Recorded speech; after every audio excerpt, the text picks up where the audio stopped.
Bonsoir à tous et bienvenue si vous nous rejoignez à l'instant. Merci de choisir TVS pour vous informer. Et on ouvre ce journal avec la satisfaction des populations du quartier Izoua à Port-Gentil qui ont vu des engins procéder au curage des caniveaux obstrués par des immondices à l'origine d'inondations. Une initiative à mettre à l'actif du groupe Tchango soutenu par son président fondateur, Marius Nanda. C'est en réponse à une préoccupation posée par les populations du quartier Izoua, au lieu dit Yanzok, dans le 4e arrondissement, que le groupe Tchango, soutenu par son président fondateur, a procédé au lancement d'une vaste opération de curage du principal fossé desservant cette partie de la ville. Une action prompte, au-delà d'une promesse non tenue, comme c'est souvent le cas, qui n'a pas laissé les riverains insensibles.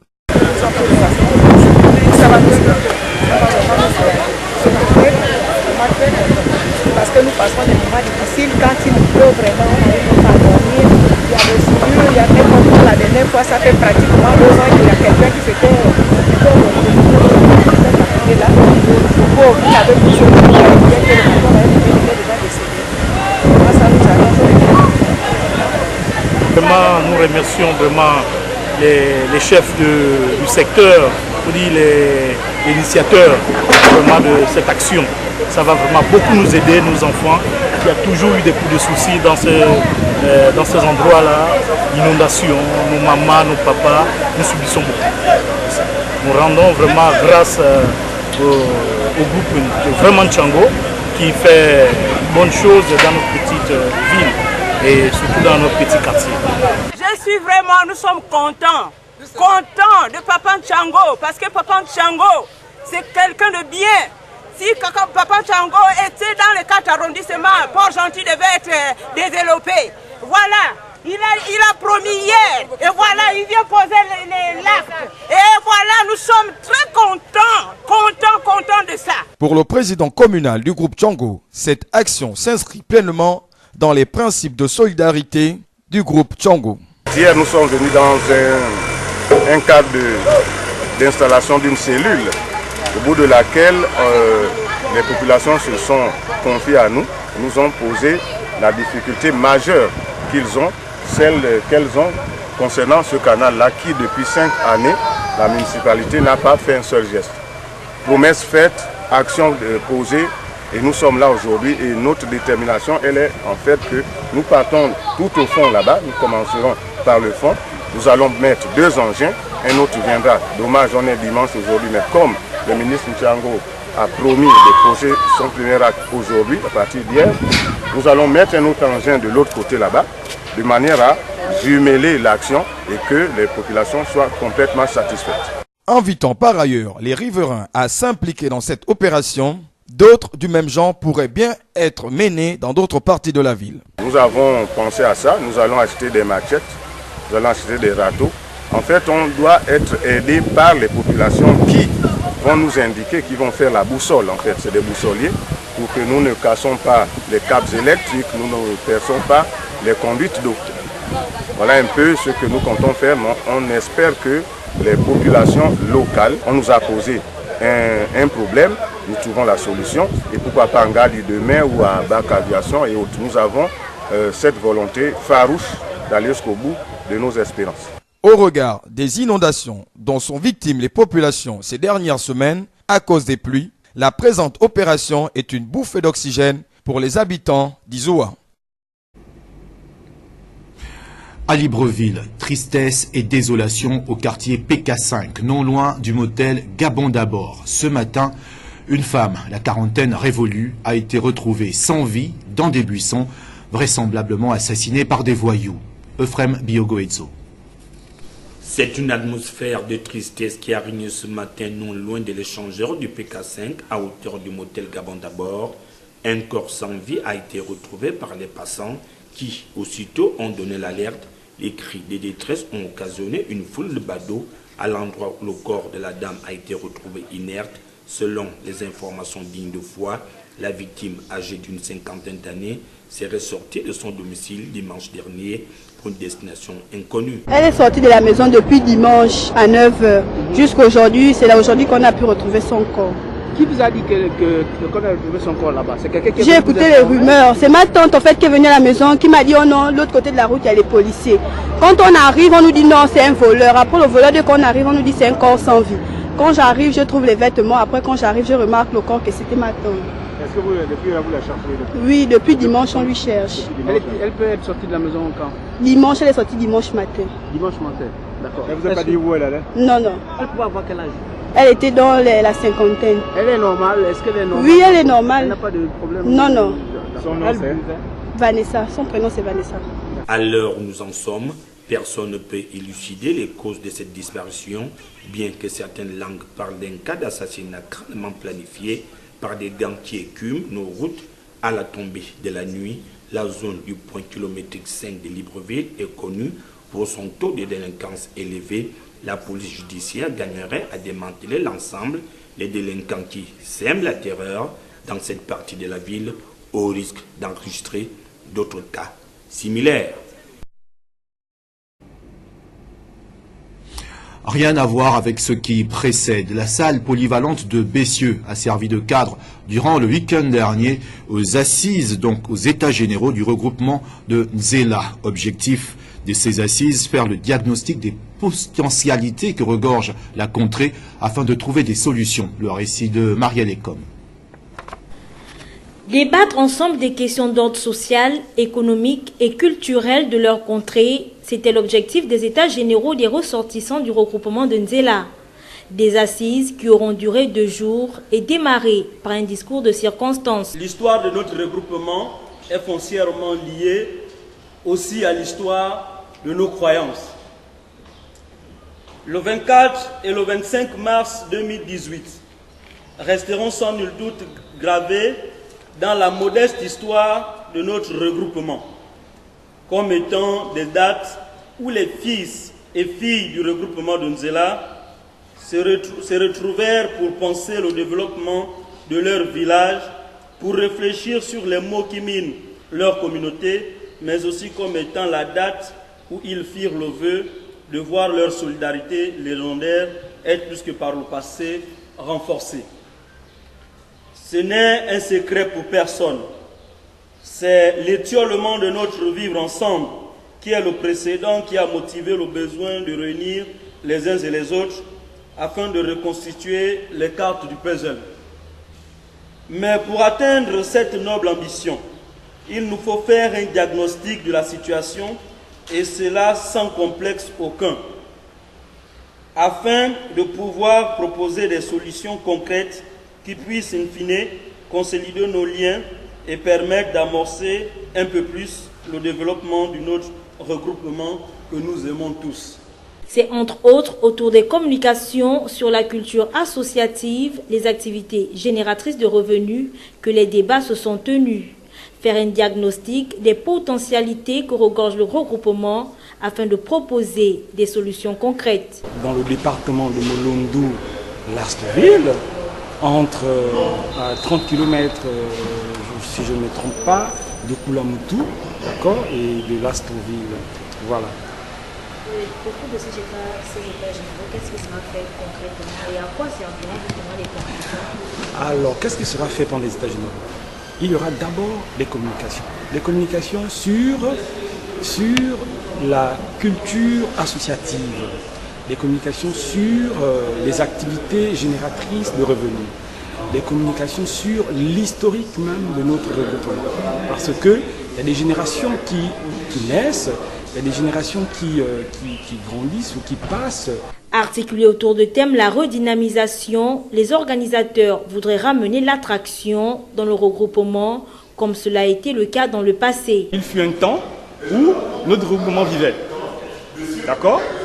Et de manière, enfin, je sais pas, naturellement, il y a eu un moment de léthargie, un moment de mort totale. Et donc, les jeunes ont décidé de revitaliser, de proposer des actions pour revitaliser, pour redynamiser cette solidarité qui était très enviée, d'accord, dans tout le département de Molondou. Vous allez à Molondou, on vous parle de Nzela, mais vraiment, on vous dit oui, il fut un temps où Nzela était très vivant, d'accord, très animé, Et après, on a traversé une époque, vraiment une époque de silence total, de léthargie. Et là, on a décidé de nous retrouver pour une éventuelle revitalisation, voilà, redynamisation. Et nous sommes là pour ça et nous allons réussir. Voilà. Ndela, qui réunit au total 6 villages, à savoir Mobala, Sousa, Ndomba, Lipupa, Nzela et Makungolo, est situé dans la province de Logwelolo, précisément dans le département de Mulundu.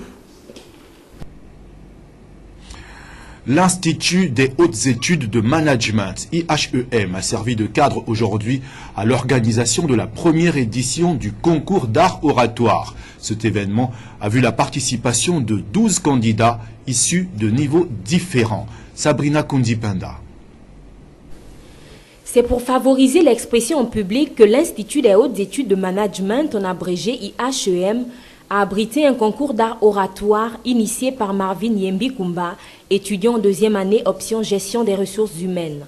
Pour sa première édition, le dit concours a vu la participation de 12 candidats qui, autour du thème « Oser l'action et devenir influenceurs », ont su à leur manière séduire l'auditoire. L'occasion a été pour le président de la junior entreprise de rappeler le bien fondé de la tenue d'un tel événement. Ce qu'il faut dire déjà, c'est qu'on parle d'un constat. On s'est rendu compte que les étudiants ont vraiment du mal à s'exprimer, en classe. Ça veut dire qu'on donne par exemple un exposé. Dieu sait c'est le nombre d'étudiants quand ils sont devant qui font des prières. Alors que ça ne devait pas être le cas. Prendre la parole en public, ça doit être naturel. Donc c'était un peu dans ce sens-là. Après plus de 2 heures de temps de prestation et environ 30 minutes de suspense, les membres du jury retenus pour l'occasion ont prononcé leur verdict, nommant ainsi Mariska Ornella, étudiante en communication d'entreprise, comme la gagnante numéro 1 du concours d'art oratoire édition 2018. Lauréate du concours d'art oratoire, première édition au niveau de IHEM. Donc je suis vraiment heureuse déjà. J'ai appris plein de choses tout au long du concours. J'ai appris comment me comporter, comment écrire mon discours. Le plus important avec le thème, j'ai appris que j'ai du potentiel et je dois le mettre en action. La tenue devant le jury, la maîtrise des civilités, notamment la prestation, la salutation et bien d'autres, sont là les critères d'évaluation qui étaient au cœur de cet événement. En osant, les 12 candidats de cette première édition ont su influencer le public à travers leurs différentes interventions. Dans le volet politique, réhabilité en 2015, le Conseil national de la démocratie, présidé par Séraphin Dao Rembongo, est boudé par un grand nombre de partis de l'opposition qui lui reprochent son manque d'efficacité. Hier, au ministère de l'Intérieur, 41 partis de la coalition pour le changement et le renouveau ont appelé au renouvellement de son bureau dont le mandat a pris fin il y a 3 mois. Réhabilité en 2015.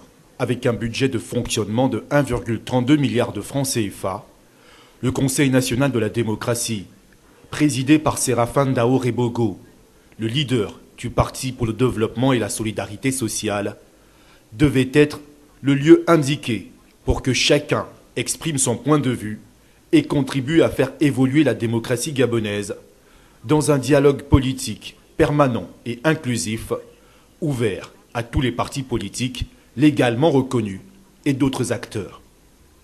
Mais très vite, ce CND est contesté par des leaders de la société civile qui la traitent d'institution bouffe-cadeau de la République. Ils réclament sa dissolution. Même son de cloche chez un certain nombre de partis de l'opposition qui estiment qu'elle a montré ses limites objectives à l'épreuve de la pratique. Crise économique, crise sociale, crise culturelle, crise morale. C'est ça la situation actuelle du Gabon.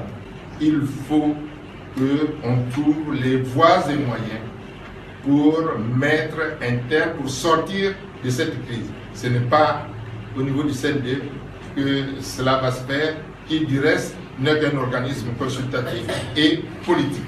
De nombreux griefs sont faits au bureau de Séraphin Dao Rebogo. Par exemple, son mutisme, depuis la disparition de jeunes leaders d'opinion proches de Jean Ping, tels que Stampy Love Obama et Alain Bella-Obian. Combien de décisions capitales l'institution a-t-elle prises depuis sa relance? Combien de ces résolutions ont abouti? Déçus, 41 partis de l'opposition de la coalition pour le changement et le renouveau ont appelé à la convocation de l'assemblée plénière élective pour le renouvellement du bureau actuel du CND, dont le mandat a pris fin il y a 3 mois. Toujours en politique, événement très attendu cette année, l'organisation, vous le savez, des prochaines élections législatives en vue du renouvellement de la Chambre parlementaire des élus du peuple. Ces élections suscitent beaucoup d'interrogations puisqu'elles vont impliquer un acteur incontournable, véritable maître du jeu, lequel, c'est le regard de notre rédaction. Les élections législatives à venir que l'administration électorale gabonaise est amenée à organiser sont parmi les plus capitales que notre pays va jusque-là organiser. La valeur cardinale qui les singularise est naturellement leur positionnement historique.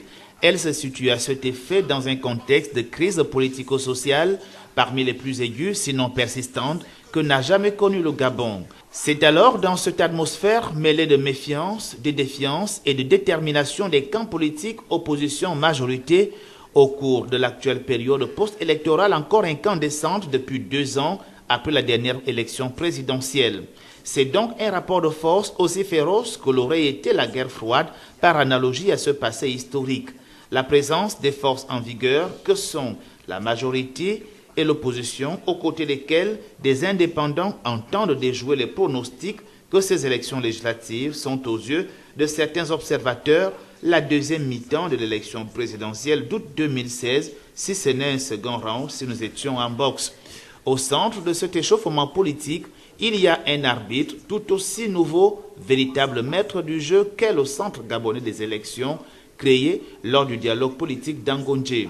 À l'analyse de notre paysage administratif et politique, l'arbitre ne méconnaît pas réellement ce milieu et ce qu'il lui serait dévolu de faire quand l'intérêt l'exigerait. Alors, qui s'en sortira avec quoi, sinon avec quel résultat? Le maître du jeu, le Conseil gabonais des élections, pourrait-il être impartial? Pourrait-il se démarquer de son ancêtre Sénap qui semble avoir dégoûté politiquement une bonne partie de nos compatriotes? Ces questionnements sont aussi plus importants que la partie remise de la présidentielle passée, telles sont vues ces élections législatives. En effet, lorsque l'erreur s'enracine, elle devient une vérité, nous enseigne un adage. Ainsi donc, nombreux se trompent en pensant qu'en déshabillant Paul pour habiller Pierre, on aurait marqué un coup, hypothèse bien fausse, ce qui est en haut est semblable à ce qui est en bas, nous dit un adage. Alors, le Conseil gabonais des élections saurait-il nous éviter les travers constants à l'issue d'une consultation politique dans notre pays? C'est qu'une question qui en vaut bien la chandelle. À l'hôtel de ville de Libreville, 50 agents municipaux au total viennent de faire valoir leur droit à la retraite après des années passées au sein de cette administration. Rose Christiane Osuka Raponda, maire de Libreville, a présidé cette cérémonie. Euphrem Biogoetso. 50 agents municipaux viennent de faire valoir leur droit à la retraite après avoir consacré plusieurs années au service de la municipalité de Libreville. C'est au cours d'une cérémonie solennelle qui leur a été dédiée sur recommandation de l'édit de la commune de Libreville que ces heureux récipiendaires ont été honorés. Diplôme de reconnaissance du travail abattu au sein de cette administration, assorti d'un trophée a constitué l'ensemble des éléments remis par les membres du bureau du conseil à chacun des heureux récipiendaires devant une assistance composée des proches, collègues et amis de longue date. Monsieur Kangema Roland Charles, nom du bureau du conseil municipal de la commune de Libreville, et à mon nom propre, j'ai l'honneur de vous remettre votre diplôme de mise en retraite avec toutes mes félicitations.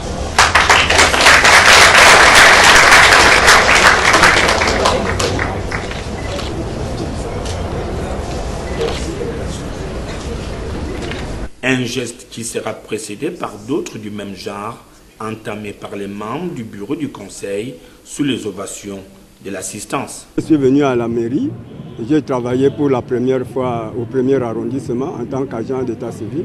Bon, comme vraiment c'était minable par rapport à mon niveau, c'est comme ça que le directeur des ressources, le directeur du personnel et des affaires administratives m'ont appelé ici à l'hôtel de ville. J'étais à la direction du personnel. Donc depuis 1986, donc j'ai été engagé en fait en 1981, le 12 mai précisément. Le 12 mai 1981, j'ai été engagé par la mairie de Libreville.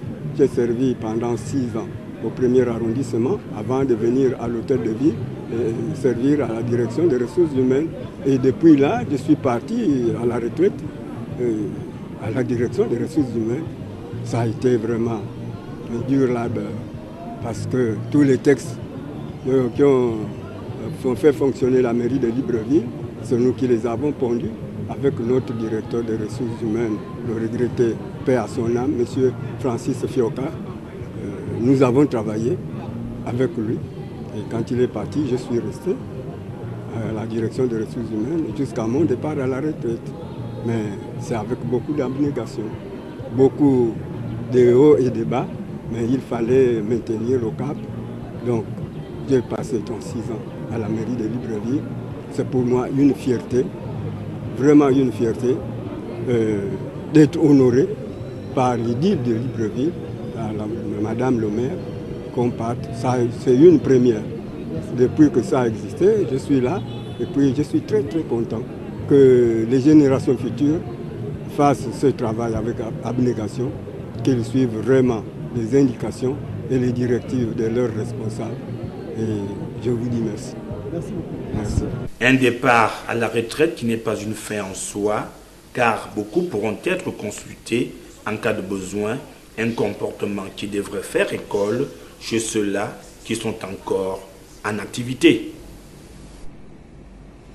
Et Rose Christiane Osuka Rapanda, maire de Libreville, qui a présidé cette cérémonie, a bien voulu souligner le bien fondé de cet événement.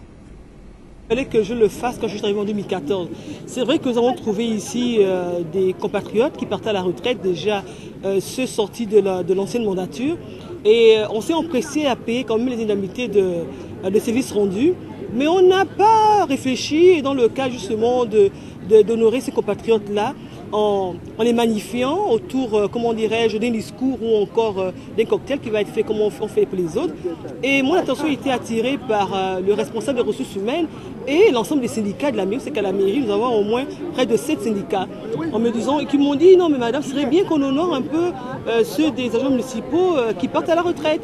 Je dis, effectivement, c'est vrai, vous avez raison, mais étant préoccupé un peu par des questions de réforme, de comment lutter contre l'incivisme et l'insalubrité, donc ces aspects-là vraiment nous échappaient un peu au niveau du conseil municipal. Et bien on l'a fait aujourd'hui, on s'est dit non, pour ceux qui partiraient en 2017, on va honorer justement ces compatriotes-là. Ça doit être fait depuis le mois de novembre, mais il se trouve que les uns et les autres ne partaient pas à la retraite au même moment. Donc on s'est dit, bon, nous attendrons en 2018. Et comme ça, autour de tout le monde, des agents municipaux, des responsables du ministère, du gouvernorat, on pourra magnifier justement ces compatriotes-là en leur décernant une sorte de petit parchemin qui va faire appeler à ces compatriotes qui ont travaillé à la mairie de Libreville et un petit, comment dirais-je, un objet qu'ils pourront mettre sur un meuble au sein de leur maison pour rappeler que, bon voilà, la mairie s'est souvenue d'eux. Mais nous n'oublions pas ceux qui sont partis avant eux en disant que, bon, c'est vrai qu'ils n'ont pas été honorés comme leurs collègues aujourd'hui, mais je crois qu'au fil des années, nous, ceux qui viendront après nous, nous espérons qu'ils vont également le faire pour ceux de 2018, etc., pour qu'au moins l'agent municipal soit reconnu, parce que généralement, on paie l'agent municipal, comment dirais-je, en noir. Moi, je me dis, on le dit quand on est en dehors de l'enceinte de la mairie de Libreville. Mais il faut être dans la mairie pour savoir exactement ce qui s'y passe, exactement, et connaître qui est l'agent municipal. Et quand on y est, on a plaisir à y rester et à travailler avec eux. Et l'actualité, c'est également hors de nos frontières. D'abord au Mali. Depuis 2015, les attaques djihadistes se multiplient au centre du pays. Les habitants se disent abandonnés par l'armée nationale. Ils créent désormais leur propre milice pour se défendre. Presse internationale. Avant l'indépendance du Mali, Boukadari Tangara était un militaire français. Aujourd'hui, il est le chef du village de Koina dans le centre du Mali, une région de plus en plus ciblée par les djihadistes depuis 2015. Les habitants dénoncent l'absence de l'armée malienne et des représentants de l'État. Il n'y a aucun symbole de l'État parce qu'avec l'insécurité, On a fait peur à mes enseignants, ils sont tous partis. L'école est fermée il y a à peu près 4 mois. Nous demandons toujours que l'intervention de l'armée continue jusqu'à ce qu'on arrive à éradiquer ces phénomènes-là. En attendant l'armée, l'ancien militaire a formé une milice et acheté des cartouches dans la ville de Djenné, à 40 km. La brigade d'autodéfense est composée de 25 personnes. La population a été fatiguée par les djihadistes, autrement dit le terrorisme. Ils nous fatiguent trop, ils tuent la population. Ils amènent nos vaches, nos moutons. Ils imposent aussi de ne pas cultiver quelque part. La brigade patrouille jour et nuit, redoutant d'être la cible du djihadiste Amadou Koufa et de ses hommes. Koufa est un fidèle lieutenant d'Iyad Agrali, le chef du GISM, le groupe de soutien à l'islam et aux musulmans. Le GISM a notamment revendiqué l'attaque de l'autre côté de la frontière à Ouagadougou au début du mois qui a fait 8 victimes. 8 assaillants avaient également été tués. Le parquet de Paris et la classe politique tout entière déplorent l'assassinat d'une octogénaire rescapée de la rafle du Veldiv, Mireille Knoll. 2 suspects ont été mis en examen mardi. Presse internationale. Mireille Knoll avait 85 ans, elle était juive. Vendredi, son corps est retrouvé dans son domicile du 11e arrondissement de Paris, lardé de coups de couteau. Les enquêteurs décèlent plusieurs départs de feu, la piste criminelle ne fait aucun doute. Très vite, 2 hommes dont un voisin qu'elle connaissait très bien sont arrêtés. Ils sont présentés devant un juge d'instruction et déférés. Le parquet a retenu la circonstance aggravante d'antisémitisme. Les voisins de Mireille Knoll sont sous le choc, d'autant plus qu'ils ont appris qu'elle se sentait menacée par l'un des suspects. Quand on entend qu'elle avait fait des mains courantes et que personne n'a bougé, moi je trouve ça c'est horrible. C'est une femme charmante, d'une générosité sans pareille et agréable avec tout le monde, vraiment avec tout le monde. Sur Twitter, le président de la République exprime son émotion devant un crime qu'il qualifie d'épouvantable. Le ministre de l'Intérieur demande à ce que toute la lumière soit faite. Depuis lundi, les réactions politiques se multiplient à droite comme à gauche. Le premier secrétaire du Parti socialiste, Olivier Faure, rappelle notamment que Mireille Knoll avait échappé miraculeusement à la rafle du Veldiv il y a 76 ans. De son côté, Jean-Yves Le Drian a réagi juste après sa visite de Yad Vashem, le mémorial de la Shoah à Jérusalem. Je suis d'autant plus touché que c'était une rescapée de la Shoah et que j'ai appris cette nouvelle en sortant de Yad Vashem. C'est donc une concordance de situation qui m'émeut particulièrement. Il y a un an déjà, une femme juive de 65 ans, Sarah Halimi, était tuée par l'un de ses voisins, là aussi dans le 11e arrondissement de Paris. La juge d'instruction a retenu la circonstance aggravante d'antisémitisme dans cette affaire il y a quelques semaines. Une marche blanche est organisée ce mercredi soir à l'appel du Conseil représentatif des Juifs de France et de SOS Racisme. Et on termine avec un mot de sport. Le sport nous ramène à Libreville au Gabon où, sous le haut patronage de M. Jean-Pierre Monfumbi, parrain de l'Apromada, un tournoi initiatif a été organisé le week-end écoulé par le bureau de cette association pour la promotion du Maracana et disciplines associées. C'était dans l'esplanade du stade de Nzengayong. Le compte rendu d'Ulrich Sima est là.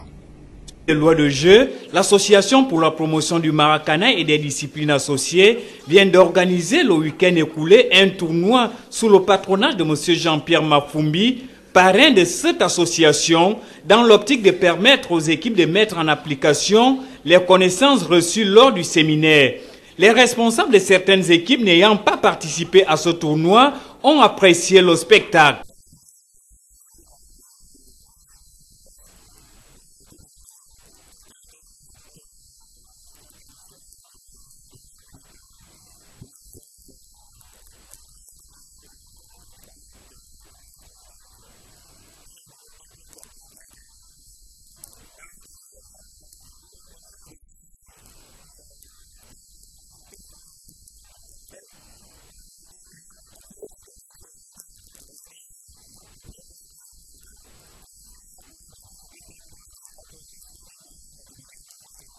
Une expiation pour les acteurs qui trouvent leur plaisir dans ce jeu qui est en train de prendre place au Gabon.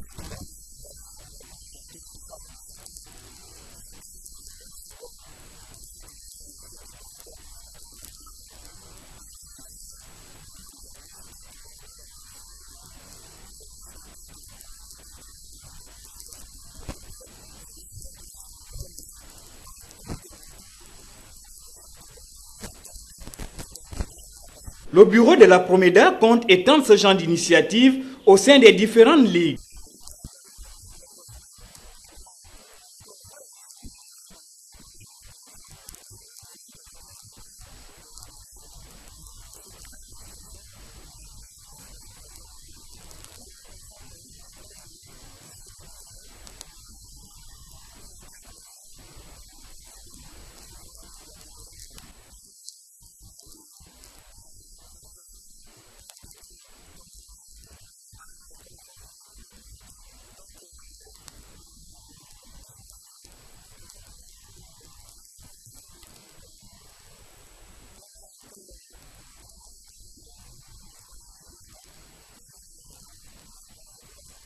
C'est la formation du Carrefour Léomba qui est sorti vainqueur du tournoi. Le trophée Fair Play a été remis à l'équipe de la BAC.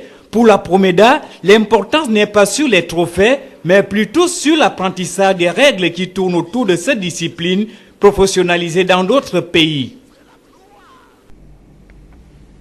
Voilà, c'est sur ces images que se referme ce journal réalisé par l'ensemble de la rédaction. Merci à tous de l'avoir suivi, surtout merci de votre fidélité.